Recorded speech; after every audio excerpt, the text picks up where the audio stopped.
What's up, guys? Richard here, back with another episode of the Cosmic I Ching series. It's really, I have to say, it's groundbreaking book, groundbreaking series here.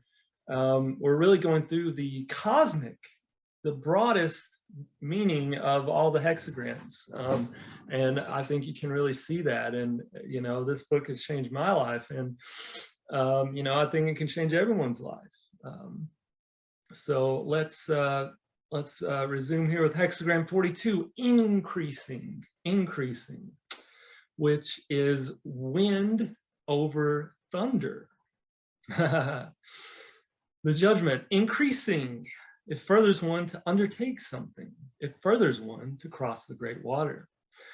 The harmonious activities of the cosmos are directed toward increasing all parts of the cosmic whole. Increasing the welfare of the whole is a cosmic principle that reveals the loving and caring nature of the cosmos. This understanding is at odds with the assumptions made by Western science that cosmic resources are limited and that human effort or manipulation is necessary to overcome this shortfall.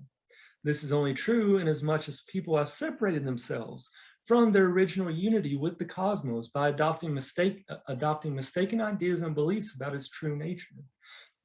In assuming that nature requires correction or improvement, humans have created a parallel reality that is characterized by lack. Wow, boom.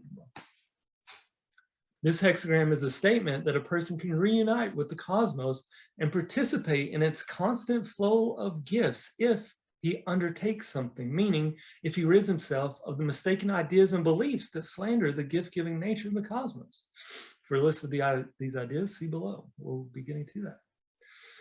It furthers one to undertake something can also be a statement to encourage a person to follow his goal. He has available from the cosmos all the help he needs to do what he is meant to do, even though he has been doubting it. It is now a matter of recognizing how the goal is to be accomplished. This is addressed in the next sentence of the judgment. It furthers one to cross the great water, means that the person needs to go as far as he can with his own efforts and then turn the matter over to the helpers for completion, for it is only they that can complete the crossing. An example is the violinist who practices and perfects his technique and studies the phrasing in preparation for performing. But when the time for performing comes, he asks the helpers to guide and help him in the performance. Crossing the great water with the help of the helpers is like being carried across, even though one first had to learn how to swim. It is only through this joint approach, hexagram 19, that the great deeds mentioned in line 1 can be accomplished. This is true not only for the performing and other arts, but for all creative activity. And healing, discoveries, business activities, sports, agriculture, crafts, finding solutions to problems, etc. Activity that is accomplished jointly with the helper succeeds because it gives expression to a person's uniqueness and benefits the cosmic whole. The aid of the helpers is essential to all activities that lead to increase because they alone are able to make the transformations in the atomic realm that give actuality to what is potential. This potential first exists as a feeling, then as an image in the invisible world of the thinking consciousness. The helper of transformation performs the functions of manifesting this image into the actuality of form and of giving it duration in a way that benefits the whole. The helper of transformation is also the helper of increase. This helper is attracted to the person who recognizes his place as an equal in the cosmic whole and who sincerely seeks through activity that benefits the whole to bring his best effort to that activity. In this way, he satisfies his own needs as well. The whole is not only the common good for people, but for nature as well. The collective ego, on the other hand, defines increase as acquiring wealth, luxury, power, fame, and knowledge. This kind of increase serves only the few and decreases the whole. It further denigrates the whole because it is only human-oriented. In cosmic terms, such activity is stealing, because it is never achieved with the help of the helpers, but is wrested out of people and nature. It invariably has a fate attached that will eventually take away the gain. Well, thank God for that. The person receiving this hexagram may need to examine where he is looking for the increase he seeks. Is he looking to the cosmic helpers or to luck or his own powers? Is his goal in harmony with the cosmos? Does his desire for increase come from the mistaken idea that the cosmos does not give him what he needs? Does it come from envy of others who seem to be better off? Is he in the habit of thinking poor, as in thinking that either he is unworthy to have enough money and goods to live a happy life, or that to have money and goods is materialistic and therefore aspiritual? All these views are not in harmony with the gift-giving nature of the cosmos. If the person finds any of these ideas during this inquiry, he will also have found the blockages he needs to deprogram before the helper of increase can become his companion. Spells and poison arrows connected with this hexagram are formed by all those phrases that slander, misunderstand, or ignore the gift-giving and caring nature of the cosmos and its ability to create increase without decreasing any of its parts. Sample phrases are, the cosmos does not busy itself with such mundane things as money, or the cosmos does not care about an individual's private needs, or I'm just a drop in the bucket. If you want success, you have to make it happen. Everything has a price. Hard work is the only way to achieve great things. If it seems too good to be true, it probably is. You sometimes have to cheat to make success happen. It's a dog-eat-dog world. You get what you pay for. There can be no increase without decrease. And for everything you get, there's a price to be paid. False ideas. Line 1. One is furthered by great deeds. Supreme good fortune, no blame. This line is about increase that comes through the helpers. Either a person has been increased or is about to be increased, but there remains an if. This if has to do with the person's obstructing ideas about the way the cosmos gives gifts. He may think that he must accomplish great deeds in exchange for receiving gifts from the cosmos, as if the cosmos required being paid back. This idea puts a spell on the cosmos, preventing it from being able to give the gifts intended.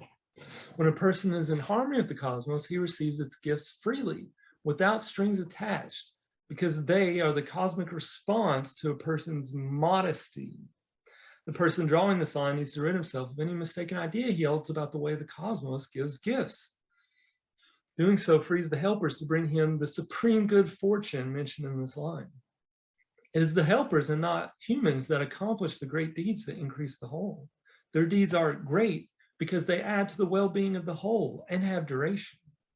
To the person who has already received a cosmic gift, this line is telling him that he is meant to enjoy the gift, but not use it for ego purposes, as happens when he allows the ego to boast that he has deserved it. No blame means the cosmos is not to be blamed when humans use the cosmic gifts for egotistical purposes. It is also saying to the person who serves as a vehicle for a cosmic gift, when you pass on a cosmic gift, give it without strings, then you are free of blame. This line can refer to a person who has called on the sage for help and whose energy of will has consequently been increased. Great deeds can come from this increase if he uses it to follow his inner truth and does not squander it for egotistical purposes, such as to achieve fame, power, personal gain, or any other benefit to his vanity. Gain will come to him in all forms from the cosmos if he only concentrates on following his inner truth. Still, another meaning of one is furthered by great deeds is the furtherance a person receives when he rids himself of the human-centered view of the universe, perseveres in decreasing the ego in himself and in others, and is sensitive to others' needs for the inner nourishment that enables them to grow.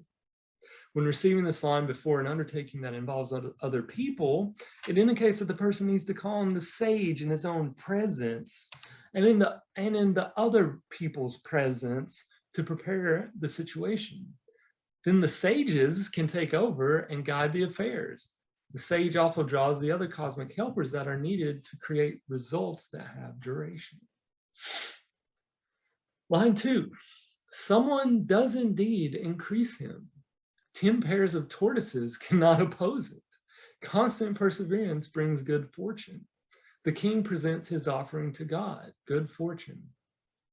Someone does indeed increase him is saying to a person that the increase he has just received has come as a gift from the cosmos, and not as he may have thought from another source, such as his efforts, his skill, luck, the beneficence of a person, or as a blessing from heaven, despite all superficial evidence to the contrary. The people he may regard as the source of the gift are only serving as vehicles for the cosmic generosity.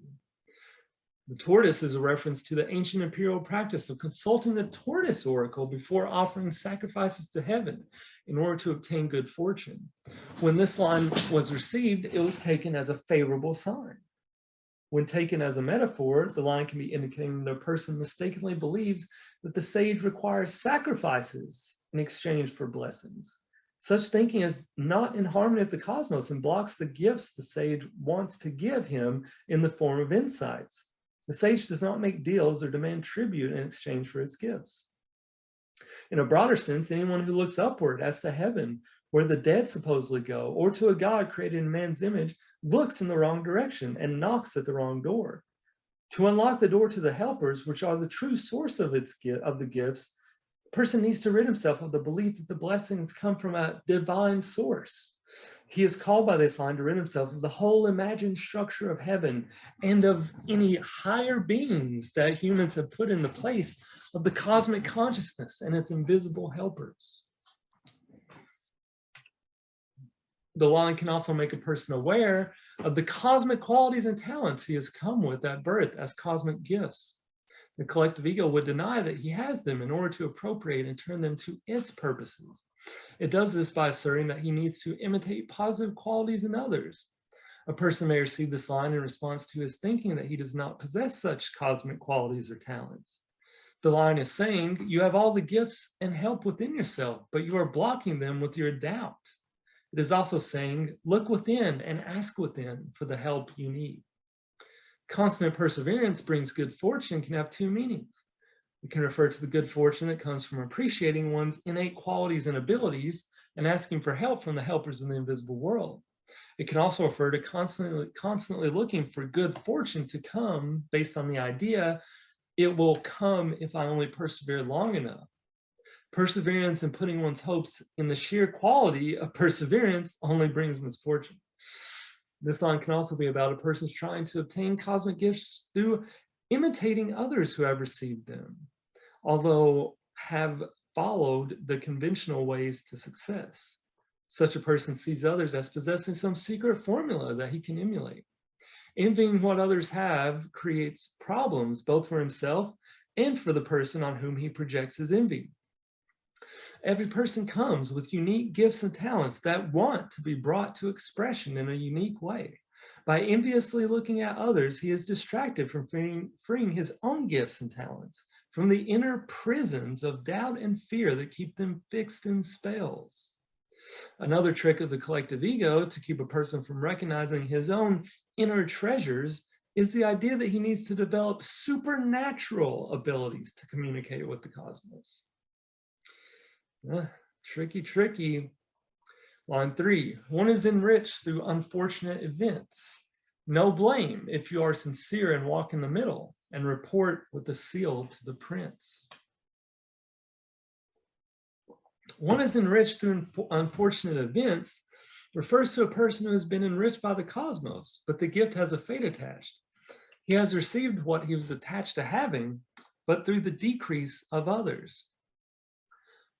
Money may have been the object of his desire, and he has now received it. However, because his motives were not correct, blame was attached and a fate created. This blame can be extinguished if he is sincere in allowing himself to be guided by the helper of increase to use the money to benefit the cosmic whole. Reporting with the seal to the prince means that he has to account for using the gift in a harmonious way. The prince is a metaphor for the helper that helps the person move his fate in the right direction.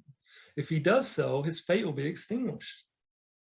The cosmic principle explained by this line is that the cosmos can use the fate of one person, which has decreased him, to increase another by giving him a gift to enable him to correct his wrong view that the cosmos is stingy and does not give him what he needs to enjoy his life. He can employ the RTCM to find out what a correct use of the gift would be. If, however, he does not recognize the purpose of the gift and uses it to support the ego in him, he will experience the loss of the gift. In the same way, a person may receive healing from the cosmos as a gift, even though his desire to be healed was only to get rid of the pain or disgrace or other disadvantage connected with the illness. This line is to make him aware that his healing was given on the condition that he recognize it as a gift from the cosmos and respect it accordingly by maintaining a sincere attitude. It is also to make him aware that he needs to rid himself of his vanity if his healing is to endure. A different example is a person who, through his sincere effort to eradicate the phrases behind his illness, has been healed as a gift from the cosmos.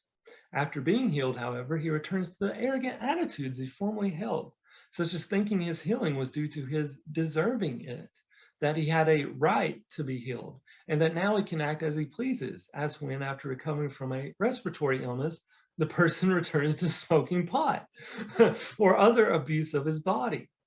His conflict with the cosmos remains until he understands the responsibility that goes with the gift, to respect the gift-giving nature of the cosmos. If he does not learn the lesson but continues to jeopardize his health, fate snatches it away from him again and again, as line 6 of Hexagram 6 conflict describes. His conflict can be ended if he recognizes the pattern created by his mistaken ideas and rids himself of them. All about the mistaken ideas and beliefs, guys. Line 4. If you walk in the middle and report to the prince, he will follow. It furthers one to be used in the removal of the capital. As mentioned in the previous line, the prince refers to the helper that moves a person's fate in the right direction. This helper follows the person who has used the cosmic gift in a harmonious way in order to help him as needed. This shows the cosmic principle that the person who corrects his mistaken ideas experiences an overall increase. Walking in the middle refers to being in harmony with the cosmic whole and not being caught up in the world of dualities, which constitutes the parallel reality created by the collective ego. The second part of the line text refers to a person who has falsely obtained material wealth through the use of power in one form or another, and who may be thinking that he has earned it. The capital is a metaphor for the ego, which has put itself in the center of the wealth he has stolen from nature. The line is telling him that if he allows himself to be used to remove the capital, the ego, and be responsible for the wealth, he can retain it. He needs, however, to examine whether he has taken on feelings of guilt in relation to the material wealth he has accumulated. If so, he needs to extinguish the guilt spell he has put on himself and on others. This line also hints at the misfortune that awaits the person who, on having obtained substantial material wealth, makes no attempt to remove the ego, but spends his energies in accumulating still more wealth. Line 5. If in truth you have a kind heart, there will be supreme good fortune, and kindness will be recognized as your virtue. This line answers a person's inner question, will I have good fortune, by saying yes, if indeed you have a kind heart. This line iterates the cosmic principle that the kindness arising from a person's true nature attracts the helper of increase. This sort of kindness, which is intrinsic to his nature, does not reward or encourage the ego in others as cultivated kindness does. This line is also stating that the cosmos gives its gifts to a person's true self and not to the ego in him, thus helps him to throw off the ego. By contrast, the kindness described as the mark of a cultured person is not true kindness, but the result of conditioning. The collective ego, by a sleight of hand trick, falsely appropriates a person's natural kindness by denying that kindness is one of his cosmic virtues. It then holds kindness up as an abstract virtue to be attained through cultivation, while slandering nature and the cosmos as unkind and uncultivated. When a person seeks recognition for his virtues, it is always an indication that these virtues have already been appropriated by the ego, and that he is merely cultivating a virtuous self-image. Supreme good fortune refers to the blessings of the cosmos that come to the person who does not seek recognition for his kind deeds, but in doing them, completely lets go of them. Such deeds nourish the person who does them, as well as the receiving party. The person receiving this line may need to ask whether he has accepted the self-image of someone who has a kind heart, or whether somebody has put a spell on him by saying he is that sort of a person. In the latter case, the other is seeking to take advantage of his self-image. True kindness is expressed in gratitude that comes from the heart as wonderment and enjoyment of the gifts of the cosmos. It is not something a person can cultivate because there is that spontaneous response to the constant stream of gifts and help that comes from the cosmos. Line 6, he brings increase to no one. Indeed, someone even strikes him. He does not keep his heart constantly steady, misfortune. He brings increase to no one refers to the ego, which can never bring true increase, neither to the individual nor to the whole, despite its claim that the opposite is true. The person who has been increased by the cosmos has allowed the ego to appropriate that increase and thus caused a fate. The ego calls that fate bad luck. In search of a scapegoat, the ego, in its typical sleight of hand logic, now tells the person that the bad luck is his own fault. It claims that things would have worked out better if he had only trusted the ego's advice more. He does not keep his heart constantly steady refers to the person's accepting the blame put on him by the ego and then indulging in thinking, I should have done this, I should have done that. What he really needs to do is to stop indulging in self-blame and to seek out the cause of his mistake. When he is willing to do this, the sage will return to help him. The first step in his recovery is to rid himself of the poison arrow of self-blame. He then needs to identify and rid himself of the mistaken ideas and beliefs that have led him to depend on the ego. This line can also refer to a person who does not attract the helper of increase because he believes that increase is a matter of chance, and so tries to influence chance through bribing the arbiter of chance, as, for example, by giving gifts to charity. In the way of the cosmos, there's no such thing as chance or luck. The good fortune mentioned in the I Ching lines refers to the cosmic gifts that are given to a person's true self as an opportunity for him to learn how the cosmos really operates. Mistaken beliefs in chance are expressed by such phrases as, chance rules our lives, chance is the final arbiter, chance will decide, seize the chance. To open the door to the helper of increase, a person needs to rid himself of the idea of chance and all related ideas and beliefs he may hold. Also part of the mistaken beliefs addressed by this line is that increase does not last, as in the phrase, seize the moment. This belief would have us believe that increase is invariably followed by decrease, while in truth, this is the case only when we believe that nature and the cosmos work through changes. Then the mistaken belief projects itself into reality. The helper of increase is invariably attracted by a harmonious attitude and stays with that person so long as he remains in harmony with the cosmos. Decrease, on the other hand, invariably occurs when a person has created increase through wrong means and then uses it for egotistical purposes. All right, there we go, guys. Hexagram 41, increase. I hope you guys enjoyed this one, and I'll see you in the next one right there.